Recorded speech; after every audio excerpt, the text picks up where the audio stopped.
Do you know the latest news on Ukraine? And who is President Vladimir Zelensky? What are the similarities between Russia, Ukraine, and China-Taiwan relationship? Stay tuned to find out. Well, I'm Wade. I'm Ruby. So Ruby, it is so crazy to think that just a few days ago we were really talking about the potential invasion of Ukraine. Yeah. And now it's actually happened. It's the 21st century, and we're seeing a leader ordering an invasion like in the 18th century. Yeah. So first and foremost, our hearts go out to all the people that are directly affected by this, which is usually the common citizens of those places. Yeah. Our hearts and prayers go out to these people. So I know most of us are very aware of who President Vladimir Putin is. Yes. He gets a lot of news coverage, and he is obviously a big character in this whole story. But another key figure is Vladimir Zelensky. The president of Ukraine? President of Ukraine. Now, what do you think he was doing before he was president? Well, to be a president, I'm sure the person needs to be very smart. So maybe a doctor or a lawyer? Oh, so you actually touched on one. He actually studied law, and he has received his law degree from Kyiv National Economic University. What else? He was actually an actor, No, really? a comedian, and he was part of Dancing with the Stars. He's also a dancer. Yeah, a man of many, many talents. Wow. Pretty crazy. Good for him, yeah. Yeah, and you wouldn't tell that that's what he did before. No, yeah. So before becoming the president, he also started up his own production studio called Kavatal 95. So he can dance, he can tell jokes, and he can also run a production company. Yeah. And now running a country. Yeah. Wow. So it's actually an interesting thing about how he came about running the country. Because he starred in a show called Servant of the People, where his role was to play the president of Ukraine. So he actually rehearsed being a president. In some ways, he definitely did. Yeah. And so it's funny because people were very drawn to this character due to his bluntness and being very direct and honest. And we know that governmental positions usually come with corruption and things of that sort. Yeah. And so he really wanted to portray this character. And lo and behold, he announced his official candidacy in 2019. And as we know, he is now the president of Ukraine and the 6th president, to be exact. Yeah, and he is now facing a very hostile situation. A very tough job. But like we just mentioned, with all these different things that he did before becoming a president, so people were questioning whether a comedian, actor, Dancing with the Stars For sure. person. I can already imagine what people would say. Yeah, can he actually live up to the role? And actually, I've seen lots of videos in recent days where he's actually done more than just step up to this leadership position. He has led by example. Because most people would run away, right? In situations like this, when it's dangerous, Definitely. with Russia bombing, Ukraine at different locations, they want to protect the leaders and they usually pull them out. So actually, I believe America had offered that they would be able to take him out of Ukraine for his safety. But he chose to stay.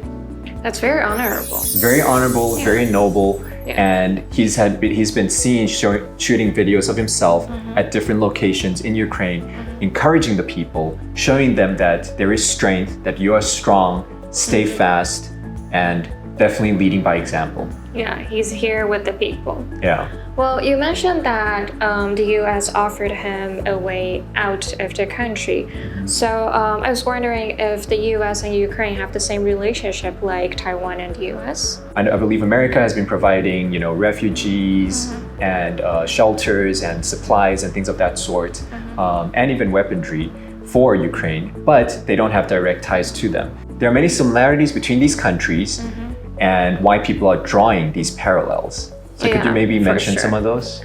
So first, Russia would consider Ukraine as its long-last province, just like how China considered Taiwan. So that's one. Yeah. And also both countries, Taiwan and Ukraine, they both receive help from the US, for example, military aids and such. However, America has an incentive to defend Taiwan. Yes.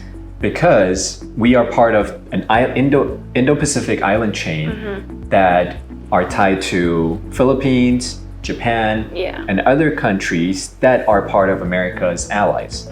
Hence, if China were to invade Taiwan, then that is the first island chain, the first island that it would take into reaching out to the other Indo-Pacific chains. And therefore, it is in US best interest to also make sure that they deter that from happening.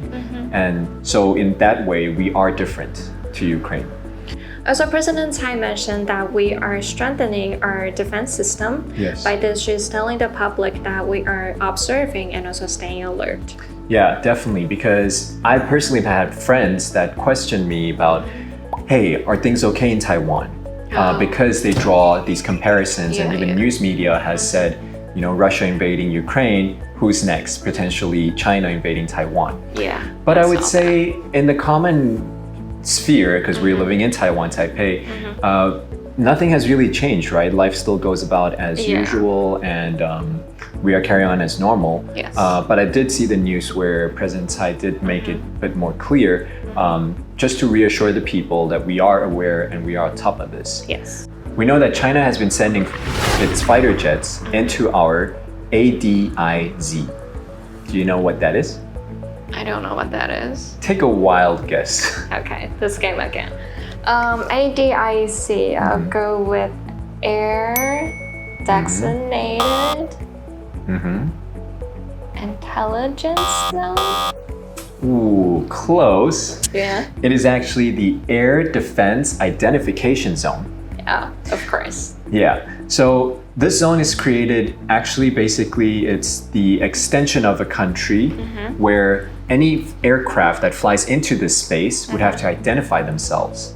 That makes sense. Yeah, so we know that in recent days, China has been flying in and in a sense, scouting or taunting. Yeah. So therefore, Taiwan also has to do preparations to counter those things. And I think one thing that we should learn from Ukraine is that we should never take anything for granted and never say never, right? Again, there's still that possibility. There is still that threat. And so it's important for all of us to stay alert. Yes, that is true.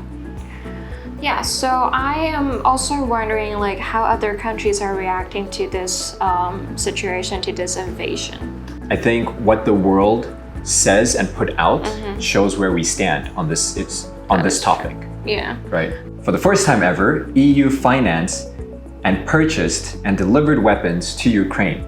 Wow. And similarly, the US for the first time approved delivery of Stinger missiles to Ukraine. And that came from the heel of Germany, who announced 500 Stinger missiles and other supplies to support Ukraine. Globally, there are sanctions that target Russia's central banks as well. Yeah, so that's why we see the ruble being dropped so low right now. As expected. And we see on news people lining up to try to draw out money because who knows what's going to happen in the next few weeks and months to come. So actually not even only government entities, but individuals and other organizations have also stood up to show that they are against this. For example, like FIFA has banned all Russian teams and clubs to play in their games. Wow. Yeah. Okay. What else? I was wondering maybe stores would take actions too? Yeah, so actually some governments have encouraged different stores to take down Russian products. Of course. And one very famous Russian product, can you think of? Vodka? Vodka, yeah. Why did you go straight to vodka? Because alcohol. Okay. So actually they dumped out, I saw a video of people dumping out vodka in protest in not wanting to participate, help or assist, and just taking a stand.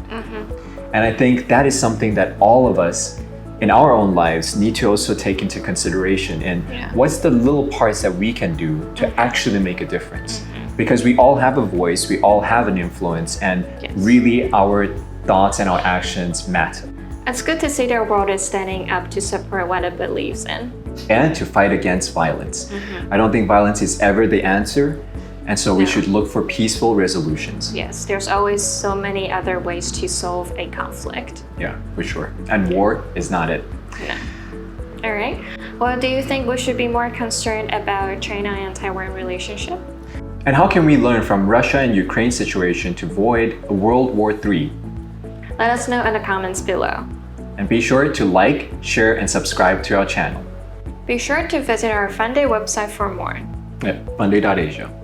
I'm Wade. I'm Ruby. We'll see you next time.